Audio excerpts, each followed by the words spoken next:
Agora quero que você se volte comigo, se quiser, para o 9º capítulo do livro de Hebreus. O 9º capítulo do livro de Hebreus, e falarei sobre o texto um pouco mais tarde. Quero falar hoje sobre o assunto três coisas das quais você não pode prescindir, três coisas que você não pode deixar de fazer. Meu pai não era um homem pobre. Ele não era um homem rico, ele seria chamado de renda média. Ele fazia tudo o que você pode fazer em uma fazenda de terra vermelha de 200 ou 300 acres na Carolina do Norte. Nunca olhei sua conta bancária, nunca soube quanto ele ganhava. Ele parecia ter o suficiente na mesa, e sempre tínhamos um terno de roupas por ano, e tomávamos 5 centavos de sorvete todo sábado à noite, e estávamos muito bem. Veja os Waltons. Você verá um pouco sobre como vivíamos naquela época nas montanhas da Carolina do Norte. Você sabe, Immanuel Kant disse certa vez que um homem é rico não pelo que possui, mas pelo que pode dispensar. Você não é rico pelo que possui, mas pelo que pode dispensar. Sempre me lembro dessa declaração. E como estamos entrando em uma recessão, acho que estamos em uma depressão, seja qual for o nome que se dê a isso, você ficaria surpreso com o que pode fazer sem. Talvez tenhamos que voltar a viver como vivíamos quando eu era menino, mas vou lhe dizer, você poderia andar pelas ruas de todas as cidades ao redor e não teria medo de levar uma pancada na cabeça ou ser assaltado. Você nunca ouviu de estupro? Não recordo de um assassinato na nossa comunidade. De algum modo, nós crianças acreditávamos ser as pessoas mais felizes do mundo. E tínhamos que trabalhar das 3 da manhã até o pôr do sol. Minha mãe sempre servia o café da manhã às 5h30 todas as manhãs. E não sabíamos o quanto estávamos mal.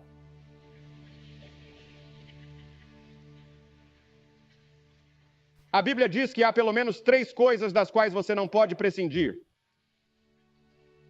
Se você deseja ter alegria, paz e segurança, ter seus pecados perdoados e saber que vai para o céu, quais são eles? O primeiro é encontrado em Hebreus 9:22.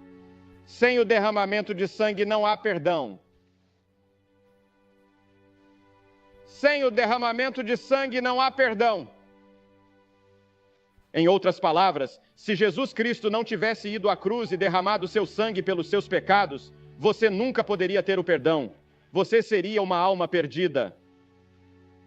Sem o derramamento de sangue não há perdão. Porque de Gênesis a Apocalipse o sangue é derramado. E por quê? Levítico 17:11, Moisés disse: porque a vida da carne está no sangue, e eu o dei a vocês sobre o altar para fazer expiação por suas almas. Pois é o sangue que faz expiação pela alma. Agora, se você for uma pessoa normal, terá 5/4 de sangue circulando em seu corpo a cada 23 segundos. O sangue leva o lixo para fora sem contaminação. É a substância mais misteriosa de toda a anatomia. Ninguém sabe exatamente tudo sobre o sangue. E todos nós somos parentes de sangue. Você pode ser negro, pardo ou amarelo. Seja qual for a sua origem, você é meu parente de sangue. Nosso sangue, se for do mesmo tipo, pode ser trocado entre as raças. As Escrituras dizem, o apóstolo Paulo disse, Deus fez de um só sangue todas as nações dos homens que habitam sobre a face da terra. Quando recebo uma transfusão de sangue, como já aconteceu em várias ocasiões em que fui operado, não perguntei a ele qual era a cor da pele do homem de quem o sangue saiu. Quero colocá-lo lá dentro rapidamente. Nosso sangue somos parentes de Adão. Adão e Eva foram os primeiros pais.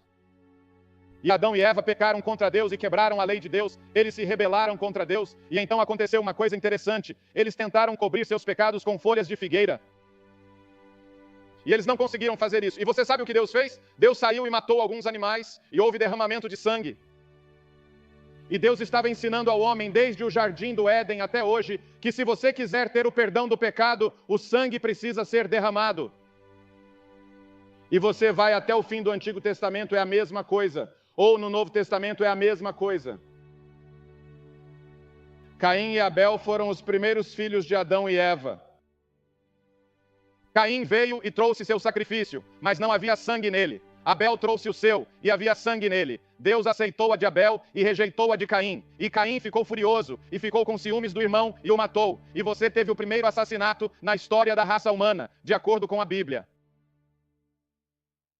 E então você se lembra daquela noite no Egito, quando Deus disse: vou matar como julgamento no Egito o primogênito de cada casa em todo o Egito.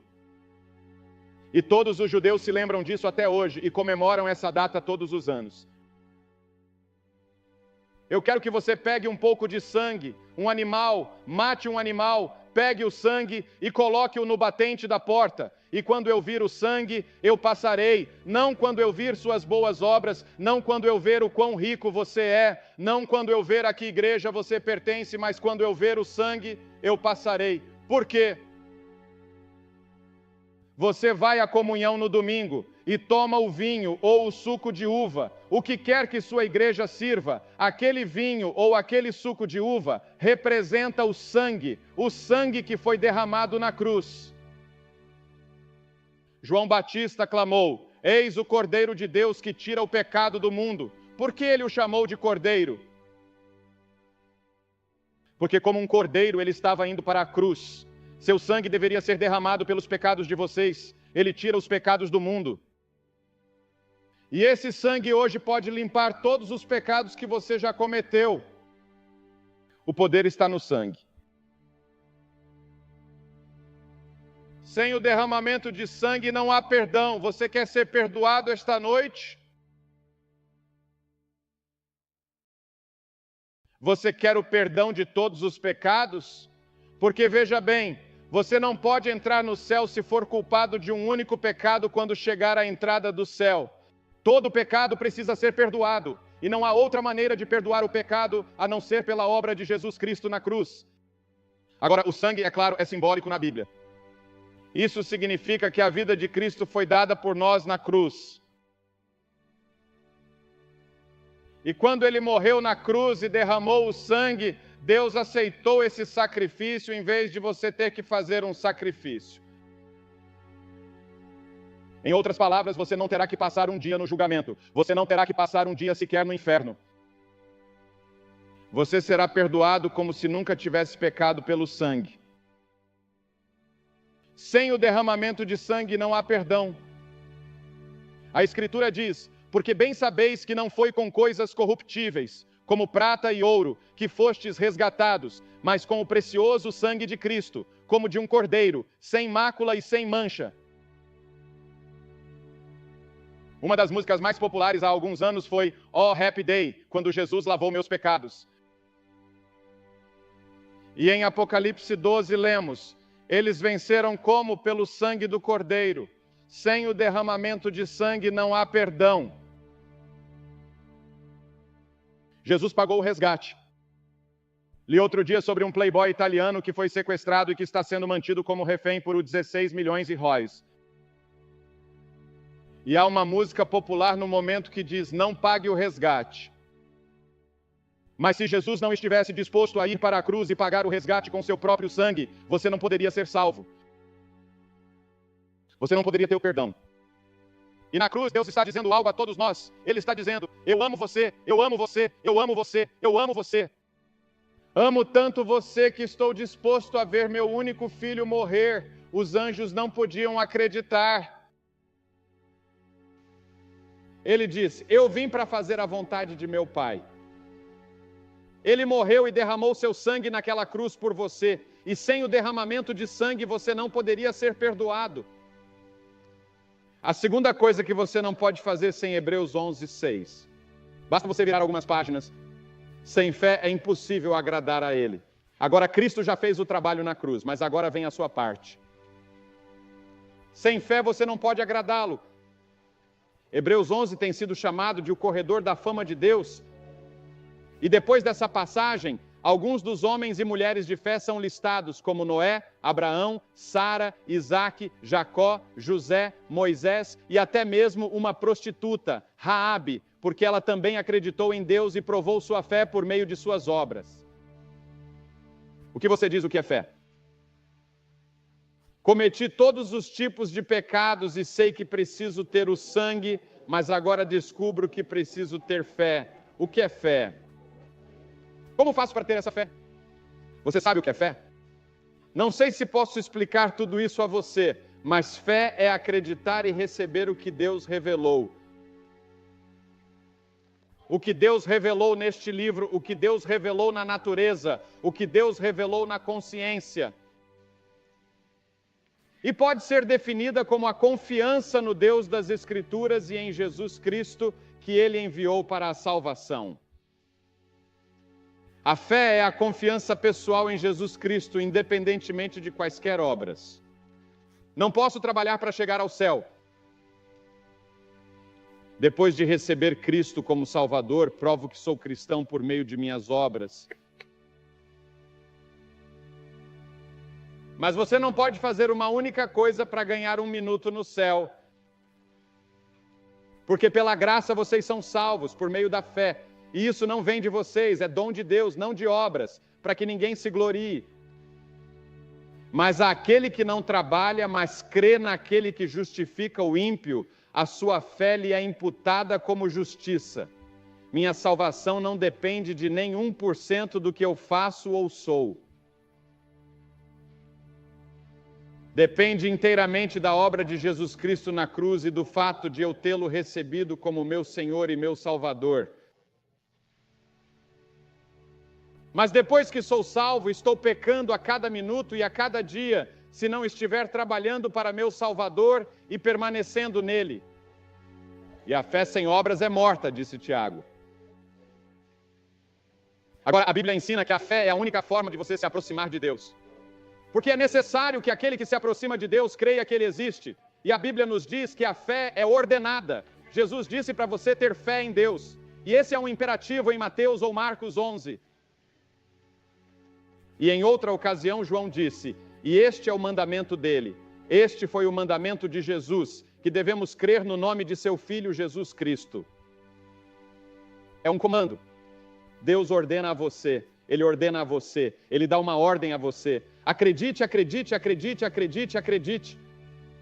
Creia no Senhor Jesus Cristo e você será salvo. Não há outra maneira de você se aproximar de Deus, de conhecê-lo, de entrar em contato com Ele, a não ser pela fé. Portanto, sendo justificados pela fé, temos paz com Deus por meio de nosso Senhor Jesus Cristo, Romanos 5:1. O que é fé? A recepção do Evangelho, a confiança em Deus e em Sua palavra, a confiança nessa mesma coisa, a total dependência de Cristo para nosso perdão e para a realização em nossa vida. Você já ouviu a história de John Paton? O grande missionário das Novas Hébridas estava traduzindo as Escrituras e tentando aprender o idioma deles. E ele não conseguia traduzir a palavra fé, e trabalhou nisso por meses e meses e meses, e não conseguiu encontrar uma palavra para fé.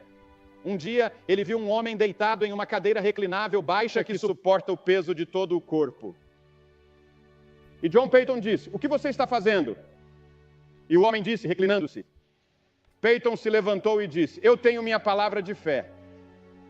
Ele está reclinado sobre Jesus. E aqui está como ele a traduziu.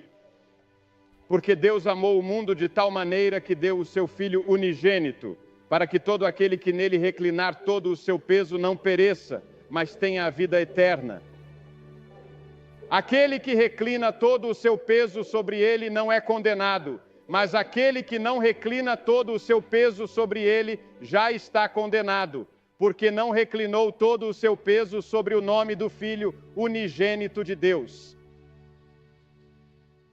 Você reclinou todo o seu peso sobre Cristo e somente sobre Cristo? Ou você está contando com um pouco da sua própria bondade e com um pouco da bondade da igreja? Não posso ir a uma igreja, sentar-me em um banco, reclinar-me no banco e dizer que sou salvo. Esse banco está me salvando. Não, não é. Você se reclina em Cristo. Sua fé está em Cristo. A pessoa do Senhor Jesus Cristo. Isso é fé. Fé significa que eu recebo e que faço algo a respeito. Estou pedindo a você esta noite que coloque todo o seu peso em Jesus Cristo. Jesus mais nada. E a terceira coisa que você não pode deixar de fazer. Primeiro, sem o derramamento de sangue não há perdão de pecados. Segundo, sem fé você não pode agradá-lo. Em terceiro lugar, porque sem mim você não pode fazer nada. João 15:5. Sem mim vocês não podem fazer nada. Agora, é claro, Jesus nesse capítulo está falando sobre a videira e os ramos, e ele está falando sobre a produção de frutos. Em outras palavras, sem mim você não pode dar frutos. Após converter-se a Jesus Cristo, sabe o que ocorre? O Espírito Santo passa a viver em seu coração. Agora, o Espírito Santo é o representante do Senhor Jesus. Jesus Cristo está à direita de Deus, o Pai. Ele foi embora. Ele enviou o Espírito de Deus para esta terra. No momento em que você recebe Cristo, no momento em que coloca todo o seu peso em Cristo, o Espírito de Deus passa a viver dentro de você, e ele vive por meio de você e em você, e ele vive a vida cristã por meio de você. Agora, um dos capítulos mais importantes de toda a Bíblia é o 15º capítulo de João.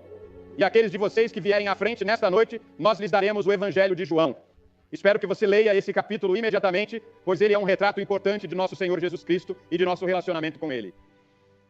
Você vê, essa é a videira de que ele está falando. E as videiras eram cultivadas em toda a Palestina naquela época. E eles precisavam de muita atenção, eles cresceram rapidamente. E elas eram podadas drasticamente todo mês de dezembro e janeiro. E elas produziam 2 tipos de ramos, essas videiras. Um deles produzia frutos e o outro não produzia fruto algum. Por isso, os ramos que não davam frutos eram podados drasticamente para que não retirassem a força da raiz e da própria videira. Agora, a madeira da videira tem a curiosa característica de não servir para nada. Era muito macio para qualquer finalidade, então eles pegavam esses galhos falsos, esses galhos que não produziam nada, e faziam uma grande fogueira com eles. E Jesus diz que seus seguidores são assim. Alguns deles são ramos adoráveis e frutíferos de si mesmo. Outros são inúteis porque não dão frutos. E os cristãos professos, cujo cristianismo consiste apenas em professar sem praticar, palavras sem ações. Acredito na Bíblia de capa a capa e acredito na capa porque ela diz Bíblia Sagrada, alguém disse. Um homem me disse, sou um fundamentalista com um grande F. E ele parecia o mais malvado que eu já vi. Ele falava sério, de fato. Mas isso não significa necessariamente que você está bem com Deus. Você precisa provar isso dando frutos. Você precisa provar isso dando frutos. Que tipo de fruta? O fruto do Espírito. Amor, alegria, paz, mansidão e longanimidade. Todos esses frutos do Espírito. Elas devem caracterizar o verdadeiro crente em Jesus Cristo. Pelos seus frutos vocês os conhecerão, disse Jesus. Pelos seus frutos vocês os conhecerão. Muitos de vocês estão aqui esta noite e parecem ser cristãos. Você age como um cristão de muitas maneiras, mas no fundo não está permanecendo em Cristo. Não há vida, não há seiva. A fruta não está lá. Por quê? 3 maneiras pelas quais podemos ser ramos inúteis. Primeiro, você pode se recusar a ouvir Cristo. Em segundo lugar, você pode ouvir e depois prestar-lhe um serviço da boca para fora, sem o apoio de ações. Em terceiro lugar, você pode aceitá-lo como mestre e torná-lo senhor de sua vida. Porque quando você vem a Jesus Cristo, você não apenas o aceita como Salvador, mas o aceita como Senhor, o Senhor Jesus Cristo. Ele deve ser o Senhor dos seus olhos, Senhor dos seus ouvidos, Senhor da sua língua, Senhor das suas mãos, Senhor dos seus pés, Senhor da sua carteira, Senhor da sua conta bancária, Senhor da sua família. Ele é o primeiro em todas as áreas de sua vida. Você está entre os ramos que precisam ser cortados? E ele diz que as corta, poda e as lança no fogo. Lembre-se sempre de que o ramo que não dá frutos deve ser destruído para que o restante da videira seja preservado. Mesmo entre os verdadeiros crentes, isso é verdade. pois temos na Bíblia uma passagem muito estranha que não tenho tempo de ler neste momento. O pecado para a morte. Acredito que há cristãos, verdadeiros crentes, que muitas vezes morrem antes da hora. Você está permanecendo em Cristo? Jesus se retirou para lugares solitários para encontrar Deus e nós devemos fazer a mesma coisa. Devemos manter contato com Ele todos os dias. Ela deve ser constante e deliberada, e nunca há um dia em que não sintamos Sua presença. E sem essa permanência, você não pode fazer nada que seja espiritualmente agradável a Deus. Sem mim, você não pode dar frutos sobrenaturais. Mas com Ele posso amar aquela pessoa ali que normalmente eu não amaria. Com Ele posso ser gentil quando normalmente eu gostaria de bater na cara dele. Com Ele em minha vida, vivendo por meu intermédio, posso perdoar os erros cometidos e as coisas que foram ditas. Com Ele a vida pode ser vivida, porque como você vê, em nenhum lugar do Novo Testamento ele diz para eu, Billy Graham, viver uma vida cristã. Isso me diz que o velho Billy Graham deve morrer e que Cristo deve viver por meio de mim e em mim. Ele vive por meu intermédio se eu estiver diariamente, momento a momento, permanecendo nele. É a sua seiva que me dá a força e a vida espiritual que eu preciso ter. Pelos seus frutos vocês os conhecerão. Sem o derramamento de sangue não há perdão. Sem fé não posso agradá-lo. Sem mim vocês não podem fazer nada. Vou pedir a você esta noite que receba Cristo em seu coração, deixe que Ele perdoe seus pecados. Vou pedir que você recline todo o seu peso. Talvez você tenha colocado 90% do seu peso, mas estou pedindo que você coloque todo o seu peso em Cristo esta noite. Estou pedindo a você nesta noite que o torne Senhor e Salvador de sua vida. Você pode ser membro da melhor igreja da cidade, mas realmente precisa de Cristo em seu coração. Você não pode ser membro de nenhuma igreja, seja você quem for e o que for. Vou pedir a vocês que se levantem da cadeira agora mesmo, centenas de pessoas. Levante-se, venha e fique em frente a esta plataforma e diga que ao vir, quero Cristo em meu coração. Eu quero o perdão, quero colocar todo o meu peso sobre Ele. E depois que todos vocês vierem e ficarem aqui, vou lhes dizer uma palavra e fazer uma oração com vocês. Vamos dar a você alguma literatura. Depois pode retornar e juntar-se aos amigos. Se você veio com amigos e parentes ou veio em um ônibus, eles esperarão. Não precisará de mais que um instante neste estádio. Venha já. Centenas de vocês de todo lugar. Você pode estar no coral e tem cantado todas as noites, mas não tem certeza de que Cristo está em seu coração. Você vem, vamos esperar. Assim como centenas de pessoas estão respondendo ao convite do Sr. Graham para assumir um compromisso público com Jesus Cristo, você pode assumir esse mesmo compromisso onde quer que esteja. Como vocês que estão assistindo pela televisão podem ver, há centenas de pessoas aqui na Universidade do Novo México que estão vindo para assumir seu compromisso com Jesus Cristo. Você pode se comprometer onde está agora. Você pode colocar todo o seu peso sobre ele e dizer: sim, Senhor Jesus, entre em minha vida e Ele o fará.